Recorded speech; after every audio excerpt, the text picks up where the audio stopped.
اللہ اللہ اللہ اللہ کہ فجر کی سنت کے علاوہ باقی 4 نمازوں کے بارے میں ائمہ اربعہ متفق ہیں کہ اقامت ہو جانے کے بعد مسجد کے اندر کوئی نماز پڑھنا نفل بھی جائز نہیں ہے، سنت بھی نہیں پڑھی جائے گی، بلکہ اگر سنت مؤکدہ بھی ہے تو بعد بھی پڑھی جائے گی۔ لیکن فجر کی سنت کے بارے میں اختلاف ہے۔ امام شافعی اور امام احمد بن حنبل رحمہ اللہ تو اس کو بھی منع قرار دیتے ہیں کہ اگر اقامت ہو گئی ہے تو فجر کی سنت بھی نہیں پڑھی جائے گی، لیکن امام ابو حنیفہ اور امام مالک رحمہ اللہ کے نزدیک حکم یہ ہے کہ اگر جماعت مل جانے کی امید ہو تو حدود مسجد سے باہر 2 رکعت نماز پڑھ کر جماعت کے اندر شامل ہو جائے۔ پھر جماعت ملنے کی تشریح میں بھی تھوڑا سا اختلاف ہے۔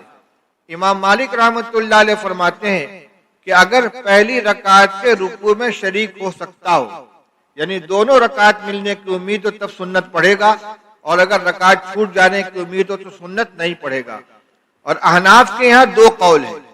ایک قول یہ کہ قاعدہ اخیرہ میں بھی شریک ہو سکتا ہو تو سنت پڑھ لے گا، لیکن راجح یہ ہے کہ کم سے کم 1 رکعت امام کے ساتھ مل جائے، رکوع میں شریک ہو جائے، کیونکہ آپ نے فرمایا من ادرک رکعتن فقط ادرک الصلاۃ، جس نے 1 رکعت پالی اس نے نماز پالی۔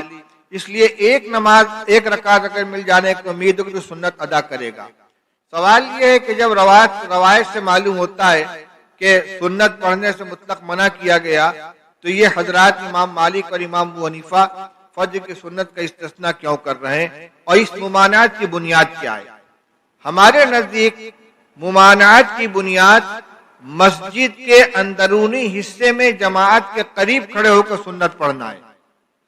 لہذا روایت کا یہ معنی تو ہو نہیں سکتا کہ اذا اقیمت الصلاۃ فلا صلاۃ الا المکتوبہ، یہ بھی بعض روایت کے الفاظ ہیں جس کو ترجمۃ الباب میں امام بخاری رحمۃ اللہ نے لے لیا ہے، چونکہ وہ روایت ان کے معیار کی نہیں تھی، اور کرتے یہی ہیں کہ اگر کسی روایت کے الفاظ ان کے معیار کے نہ ہوں تو اس کو حدیث کے طور پر نہیں لاتے، ترجمۃ الباب میں ذکر کر دیتے ہیں۔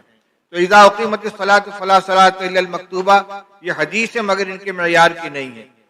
تو اس روایت کا کیا مطلب ہے؟ کیا مطلق مسجد کے اندر اگر اقامت ہو گئی تو کہیں کوئی نماز نہیں پڑھی جا سکتی؟ گھر میں بھی نہیں پڑھ سکتے، مرد بھی نہیں پڑھ سکتے، عورتیں بھی نہیں پڑھ سکتی؟ ظاہر بات ہے کہ اس میں اتنا عموم نہیں ہے، تو ممانعات کی کوئی بنیاد ہوگی۔ وہ بنیاد یہی ہے کہ جب مسجد کے اندر جماعت ہو رہی ہے تو جماعت سے الگ کھڑے ہو کر کوئی نماز پڑھنے کی گنجائش نہیں ہے، اور جو حضرات اجازت دیتے ہیں وہ یہ کہتے ہیں کہ جماعت سے الگ ہو کر اگر خارج مسجد کوئی جگہ ہے تو اس میں سنت ادا کرے گا، اور اگر خارج مسجد جگہ نہ ہو تو ایسی جگہ کنارے کھڑے ہو کر سنت ادا کرے کہ جماعت کے ساتھ اشتباہ نہ ہونے پائے۔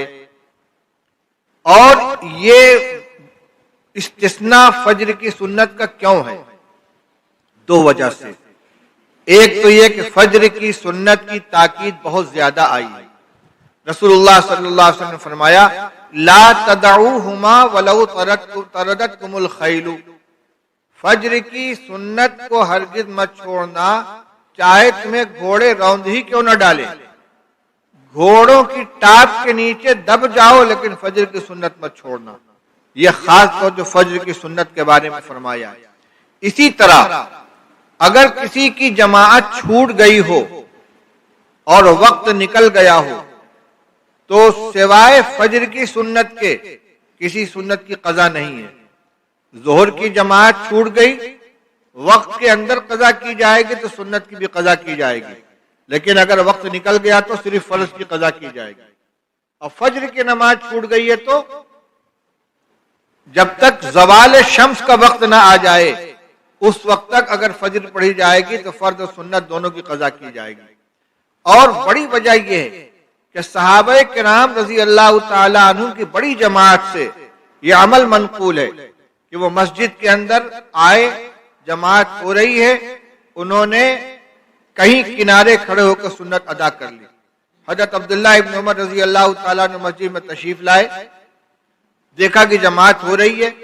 حضرت حفصہ رضی اللہ تعالیٰ عنہا کے حجرے میں، جو ان کی بہن کا حجرہ ہے، ان اندر تشریف لے گئے اور سنت ادا کی اور آ کر جماعت میں شامل ہو گئے۔ مصنف ابن ابی شیبہ اور شرح مشکل الآثار، شرح معانی الآثار امام طحاوی کی 20 صحابہ سے تقریباً اس طرح کا عمل منقول ہے۔ ظاہر بات ہے کہ یہ روایت اور حضور صلی اللہ علیہ وسلم کی تاکید ان کے سامنے بھی تھی، لیکن وہ یہ سمجھتے تھے کہ فجر کی نماز فجر کی سنت کا معاملہ اور سنتوں سے الگ ہے۔ تو ہمارے نزدیک دونوں فضیلتوں کو جمع کرنا ہے کہ جماعت چھوٹنے بھی نہ پائے اور مسجد کے اندرونی حصے میں سنت بھی ادا نہ کی جائے اور فجر کی سنت بھی ادا ہو جائے۔